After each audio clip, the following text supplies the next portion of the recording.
जिसे एकादशी रहनी हो और एकादशी का फल प्राप्त करना हो, उसको ये नियम पालन करना चाहिए। अथते नियमान वच्मि व्रते ह्रस्मिन् दिनत्रये, उसको 3 दिन, एक तो दशमी और एक द्वादशी और फिर बीच में एकादशी, उसको 3 दिन संयम में रहना होता है, तब बीच की एकादशी का उसे फल प्राप्त होता है।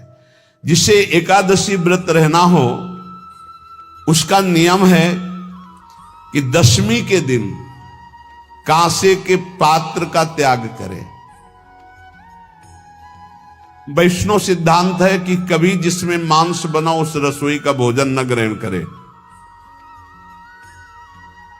मसूर की दाल, चना की दाल, कोदो और कोई भी शाक, शहद, दूसरों का अन्न, दोबारा भोजन और मैथुन, ये दशमी के दिन त्याग दे।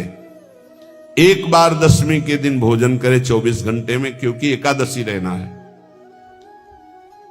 कांसे का पात्र, जिस रसोई में मांस बना उसके भोजन का त्याग, मसूर की दाल, चना, कोदो, शाक, मधु अर्थात शहद और दूसरे के द्वारा दिया हुआ भोजन और दोबारा भोजन और मैथुन क्रिया, इनका दशमी के दिन कभी भी प्रयोग ना करें। इन 10 वस्तुओं से वैष्णव दूर रहे दशमी के दिन। फिर एकादशी के व्रत में, ये पीछे तो हम वर्णन कर ही चुके हैं, कहीं नहीं आया यहाँ कुटू का वो कचौड़ी पकौड़ी और सिंघाड़ा का हलवा और सावा, ये दुनिया के खीर और सब। ये एकादशी के दिन किसी भी तरह की गेम आदि क्रीड़ा ना खेले। जैसे अब आज व्रत है तो बैठे हैं अपना मोबाइल में गेम खेल रहे हैं, ऐसा कोई भी क्रीड़ा नहीं, द्वैत क्रीड़ा, किसी भी तरह का गेम, ये सब खेल नहीं। द्वैत क्रीड़ाम च निद्राम च तांबूलम दंत धावनम परापवादम पैशून्यम स्तेयम हिंसाम तथा रतिम कोपम हृतवाक्यम च एकादश्याम विवर्जयेत। एकादशी के दिन उपासक को चाहिए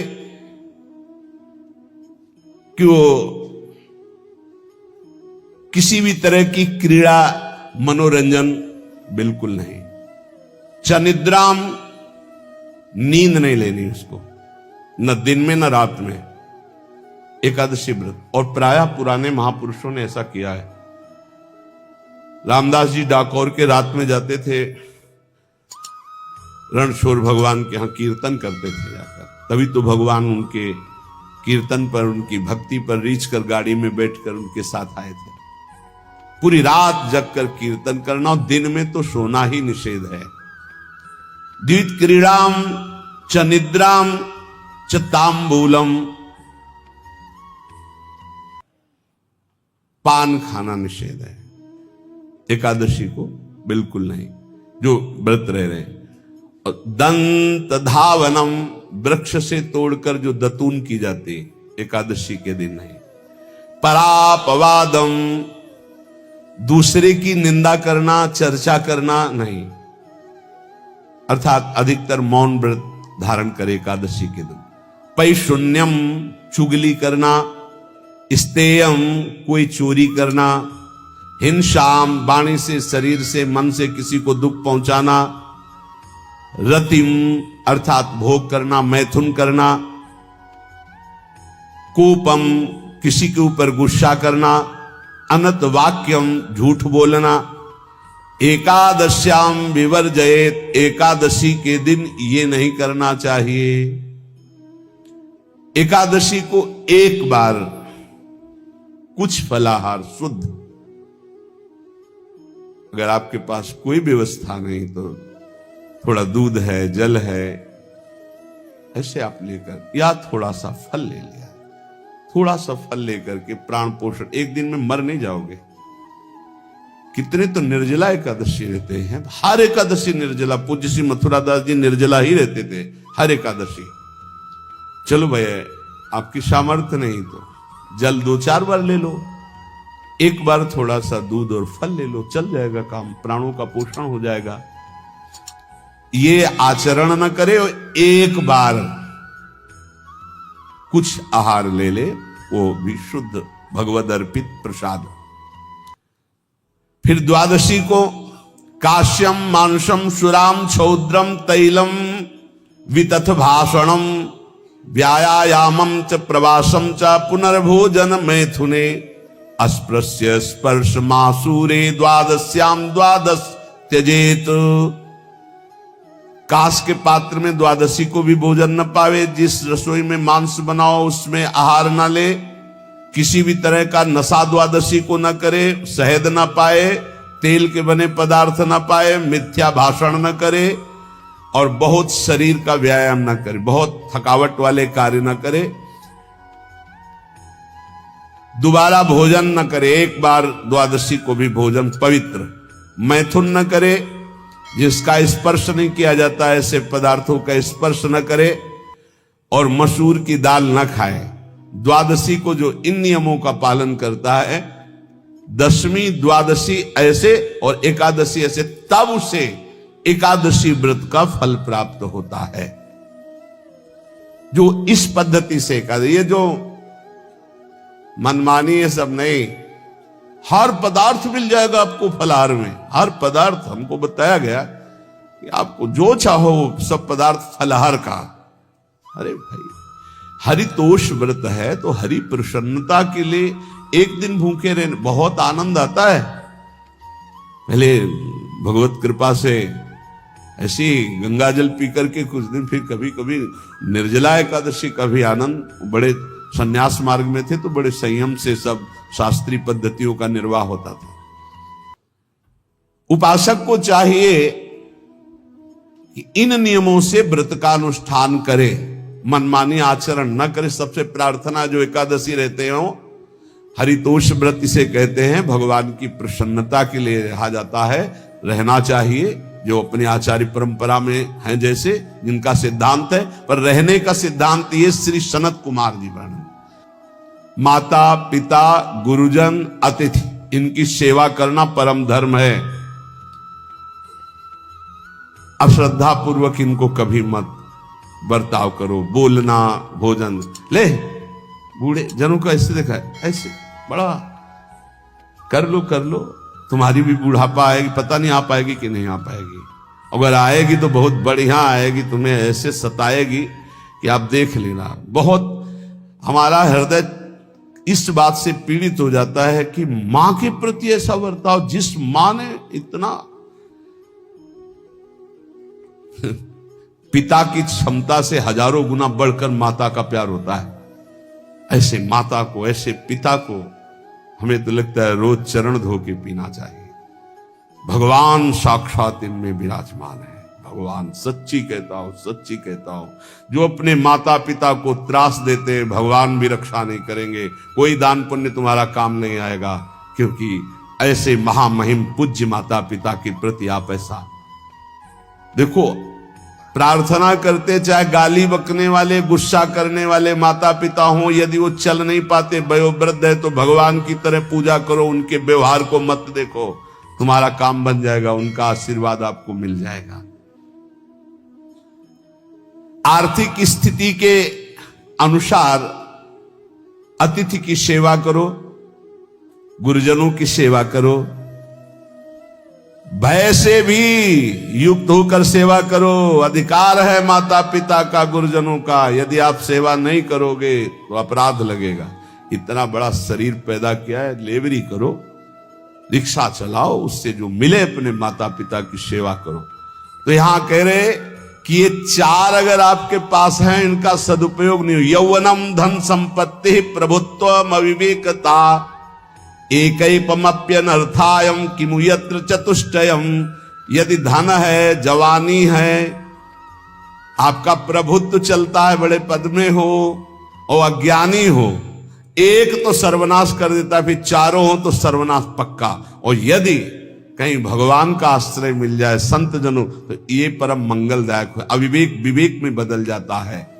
जो धन है, इसकी 3 गतियां बताई गई हैं। दान भोग विनाशश्च रायः शीर्गतस्त्रिधा। 3 गति होती है, एक दान और एक स्वयं भोग करना, और अगर नहीं किया तो सर्वनाश, वो नाश को ही प्राप्त हो जाएगा। गांव के कंजूस जनों के धन दीवालों में निकलते हैं, मटकी में बंद बंद करके दीवाल में पैक कर दिया और मर गए। अब दीवाल में नहीं, अब लॉकर में है, बैंक में है। कितने हैं? बोले इतने करोड़। कभी ना तो धर्म किया ना दान किया, कंजूस रात दिन उन्हीं रुपए का चिंतन किया, मर गए। 1 रुपए का भी कभी सतमार्ग में प्रयोग नहीं किया। कह रहे दान भोग विनाशश्च, 3 गतियां हैं। दान या स्वयं भोग कर लो और या विनाश हो जाएगा। तो शोधन धन्य प्रथम गति जाकी, वो धन धन्य है जिसकी प्रथम गति। प्रथम गति क्या? दूसरों को सुख पहुंचाने में लगा। अस्पताल में दे दिया, गरीब लोगों के औषधियों के, या भूखी गौओं के उदर पोषण में, या संत महात्माओं के निवास या वस्त्र या भोजन, ये सब उत्तम गतियां हैं। अगर ये नहीं किया तो चलो घर में ठाकुर जी विराजमान करो, स्वयं बढ़िया भोग लगाओ, पाओ, परिवार को सुखी रखो, इतने ही कर लो। वैसे सो धन धन्य प्रथम गति जाकी। प्रथम तो है दान, फिर दूसरा स्वयं चलो उपयोग कर लो धार्मिक धर्म पूर्वक अपने परिवार का। लेकिन अगर ऐसा नहीं किया तो तीसरी गति है नाश। वो तुम्हारे किसी काम में धन आने वाला नहीं है। जो न दान करता है ना भोगता है, उसका नाश हो जाता है। अरे भाई, वृक्ष से ही शिक्षा लो, दूसरों के लिए ही होता है। तो तुम मनुष्य बनकर क्या दूसरों का परोपकार नहीं कर सकते? यदि तुम जवान हो, तुम्हारे पास धन है, प्रभुत्व है, विवेक है, तो तुम पूरे राष्ट्र की सेवा की भावना जागृत करो। समाज में ही भगवान विराजमान है। ये मानवा हरि कथा श्रवणास्त दोषा कृष्णांगी पद्म भजने रत चेतनाश्च ते वै पुनन्ति च जगन्ति शरीर संगात संभाषणादपि ततो हरिरेव पूज्यः। एक तो ये बताया, दूसरा बताया कि ये महाधन्याति धन्य होते हैं। एक तो होते जवान हैं, रुपया पैसा खूब कमा रहे हैं, बड़ा प्रभुत्व है। अविवेक है तो नाश कर देगा, और विवेक है तो इन्हीं का सदुपयोग हो जाएगा। एक है जो सबसे हटकर है, ये मानवा हरिकथा श्रवणास्त अधोषाः, जो रात दिन नाम जप करते हैं, भगवान की चर्चा करते हैं और सुनते हैं, और अदोषाः, वो सारे दोषों को अपने मिटा चुके हैं। कृष्णांगी पद्म भजने रत चेतनाश्च, निरंतर अपने चित्त को प्रभु के भजन में डुबोए हुए हैं, प्रभु के चरणों के ध्यान में अनुरक्त किए हुए। उनका क्या प्रभाव होता है? बोले तैवै पुनन्ति च जगतन्ति शरीर संगात। ऐसे महात्माओं का यदि शरीर है प्रगट में, तो उस शरीर से स्पर्श करके वायु जिस जिस को छूती है वो पाप रहित हो रहा है। जो उनके दर्शन करते हैं वो पाप। संत दरस जिमि पातक तरई, संतों के दर्शन मात्र से पाप नष्ट होते हैं, उनके शरीर के स्पर्श से पाप नष्ट होते हैं। संभाषणादपि ततो हरिरेव पूज्यः, यदि उनसे संभाषण करने को मिल जाए तो बोले वो इतना पवित्र हो जाता है कि भगवान उनमें वास करने लगते हैं। हरिदेव, हरि उसमें विराजमान है, हरि ही है, ऐसा वो पूज्य हो जाता है। यदि जो नाम जप कर रहे हैं, जिनका चित्त भगवान के चिंतन में है, जो कथा भगवान की चर्चा कर रहे हैं, जो भगवान की चर्चा सुन रहे हैं, अदोषाः, जो समस्त दोषों पर विजय प्राप्त कर चुके हैं, ऐसे मानवाः पुनन्ति च जगतन्ति, वो पूरे जगत को पावन करने की सामर्थ्य रखते। सातरते सातरते सा लोकान तारयति मम भक्ति युक्तो भोनम पुनातु, वो लोक के लोक पावन कर देते। कैसे? उनके शरीर से स्पर्श की हुई वायु दूसरों के पापों का नाश, उनका दर्शन दूसरों के पापों का नाश, उनका संभाषण दूसरों के पापों का नाश। यदि संत संग मिल गया तो निश्चित हरिदेव ही, वो भगवान से ही मिल रहा है, क्योंकि वहां भगवान जागृत है सबके हृदय में, पर भगवान शयन कर रहे हैं, माया का पर्दा लगाए। संत के हृदय में भगवान पर्दा रहित होकर जागृत हो चुके हैं, तो उनके दर्शन से, संभाषण से, स्पर्श से निश्चित परम कल्याण इस जगत का होता है। कौन भगवान? भगवान किसे कहते हैं? तो बोले सनंदन मुनि बोल रहे हैं। सनातन जी की सुना एकादशी व्रत पर बोले, और अभी तक सनक जी बोल रहे। अब सनंदन जी कह रहे, ऐश्वर्य समग्रस्य धर्मस्य यशसः श्रियः ज्ञान वैराग्ययोश्चैव शरणां भग इतीर्णा। संपूर्ण ऐश्वर्य, संपूर्ण धर्म, संपूर्ण यश, संपूर्ण श्री, संपूर्ण ज्ञान, संपूर्ण वैराग्य, ये 6 जहां विराजमान हैं भग, उन्हें भगवान कहते हैं। ये पूर्ण रूप से भगवान में ही विराजमान है, और जिसमें ये सामर्थ्य है उसे भगवान कहते हैं। उत्पत्ति प्रलयम चैव भूतानामा गतिम गतिम वेत्ति विद्याम विद्याम च सावाच्यो भगवानिति। जो सबकी स्वयं अपने संकल्प से उत्पत्ति करता है, उत्पत्ति करने वाले ब्रह्मा जी की भी जो उत्पत्ति का कारण है, जो अपने ही बल से सबका विनाश कर देता है, प्रलय, और जो सबका पालन करता है उसे भगवान कहते हैं। जो आवागमन तथा विद्या अविद्या इसका स्वामी है उसे भगवान कहते हैं। जो संपूर्ण ऐश्वर्य, संपूर्ण धर्म, संपूर्ण यश, संपूर्ण श्री, संपूर्ण ज्ञान, संपूर्ण वैराग्य और उत्पत्ति पालन प्रलय का स्वामी, जो विद्या अविद्या आवागमन जिसी के इशारे से होता है, वही है भगवान, वही सबका भगवान है। इसलिए जो उपासक भगवान की आराधना करता है वो ये देखे, सा एवाधस्तात वेद, सा उपरिष्टात्, सा पश्चात्, सा पुरस्तात्, सा दक्षिणतः, सा उत्तरतः, सा एवेदः सर्वमित्यथातो अहंकार देश एवाहमेवाधस्तादः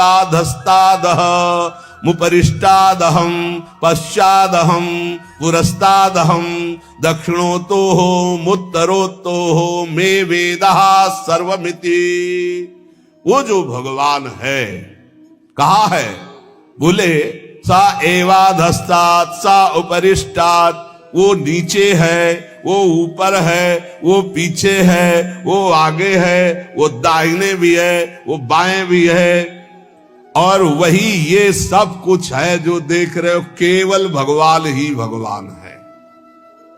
बोले जो ऐसा देखता है उसका अहंकार भगवान में लीन हो जाता है। अब वो देखता है मैं ही नीचे हूं, मैं ही ऊपर हूं, मैं ही पीछे हूं, मैं ही आगे हूं, मैं ही दाहिने हूं, मैं ही बाएं हूं, मैं ही ये सब कुछ हूं, मैं अहम ब्रह्मास्मि। 2 भाव बताए, एक भक्त जो भगवान को सर्वत्र देखता है, और एक जो अपने अहम को भगवान में स्थापित कर देता है भेदभाव से, वो अपने आत्मस्वरूप को देखता है। जिसने ऐसा भगवान का अनुभव कर लिया कि आगे पीछे दाहिने बाएं ऊपर नीचे हर समय मेरे श्री भगवान है, तो न पश्यो मृत्युम, इसका फल है पश्यति न रोगम नोत दुखाताः सर्वाः पश्यः पश्यति सर्वमाप्नोति सर्वस इति। बोले उसको किसी भी प्रकार का रोग दुख नहीं दे सकता। जो ये देखता है सा एवाधास्तात्, सा उपरिष्टात्, सा पश्चात्, सा पुरस्तात्, सा दक्षिणा, सा उत्तरा, उत्तर में दक्षिण में ऊपर नीचे दाएं बाएं हर समय मेरे प्रभु हैं, केवल प्रभु को देखता है तो न पश्यो मृत्युम, मृत्यु की ताकत नहीं कि उसकी तरफ देख सके। ध्यान देना, ना तो उसे मृत्यु परेशान कर सकती, दुख नहीं। हम आपको कई बार बोले कि महाभागवतों का शरीर कैसे छूटता है, जैसे बड़े गजराज के गले से मल्ली की माला। मोगरा देखते छोटी छोटी कली, कब टूट के गिर गया पता ही नहीं चला, ऐसे जन्मत मृत दुसादुख होई भक्त को नहीं व्याप्ता। बोले ना तो वो मृत्यु, ना पश्यो मृत्युम पश्यति मृत्यु, ना रोगम, बड़े से बड़ा रोग उसको परास्त नहीं कर सकता। ये इसका फल है जो हर समय भगवान में स्थित है। नोत दुखाताहा सर्वाहा पश्यः पश्यति सर्वमाप्नोति सर्वस इति। वो सबको भगवत स्वरूप देखता है, अतः वो भगवान में प्रतिष्ठित, ना उसको मृत्यु छू सकती, ना रोग छू सकता है, ना किसी तरह का दुख छू सकता है। यही प्राप्त करने के लिए रोज चर्चा होती है। ऐसी ऊंचाई पर चढ़ जाओ कि कोई भी रोग, कोई भी शोक, मृत्यु, नाना प्रकार के विकार तुम्हें विचलित ना कर पाए। वो स्थिति है भगवद स्थिति, भगवदाकार। जो रात दिन प्रभु का भजन करते और देखते कि चारों तरफ से हरि मुझे घेरे हुए, जैसे प्रहलाद जी देखते, उसको कोई भय नहीं, कोई दुख नहीं, कोई रोग नहीं, कोई शोक नहीं। ये कैसे होता है? बोले आहार शुद्धौ सत्य शुद्धि, सत्य शुद्धो ध्रुवा स्मृति, स्मृति लंबी सर्व ग्रंथि नाम विप्रमोक्ष।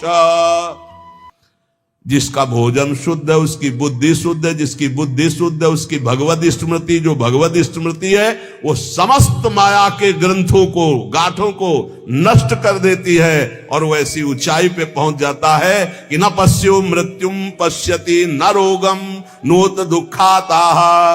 कोई भी दुख, कोई भी रोग, कोई भी शोक, कोई भी भय उसका स्पर्श नहीं कर सकता। किसका? जिसकी आहार शुद्धि, सत्य शुद्धि, सत्य शुद्धो ध्रुवा स्मृति, स्मृति लंबे सर्व ग्रंथि नाम विप्रमोक्ष। जो अखंड भगवत स्मृति में डूबा हुआ है, कौन? जिसकी बुद्धि शुद्ध है। किसकी? जिसका आहार शुद्ध है। भगवद अर्पित जल भोजन, बुद्धि शुद्ध, नाम जप करते हुए भोजन प्रसाद पाओ। बुद्धि शुद्ध हो गई तो स्मृति चलेगी, अखंड स्मृति चलेगी तो ये स्थिति आ जाएगी।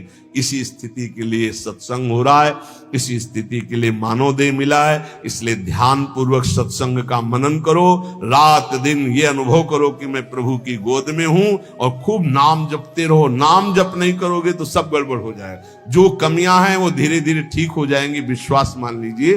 काम क्रोध आदि की कमियां तब तक रहती हैं जब तक देह भाव रहता है। जिस दिन करुणा में प्रभु की कृपा से शुद्ध ज्ञान का उदय हुआ, ये देह भाव ऐसे हट जाएगा जैसे सूर्य उदय होते ही कोहरा नष्ट हो जाता है। हम चाहें तो दीपक से कोहरा नष्ट कभी जीवन में नहीं कर सकते, पर सूर्य भगवान के उदय होते ही कोहरा नष्ट हो जाता है। ऐसे भगवत प्रदत्त, गुरु प्रदत्त ज्ञान उदय होते ही ये सब माया का कोहरा नष्ट हो जाता है। शेष चर्चा आगे।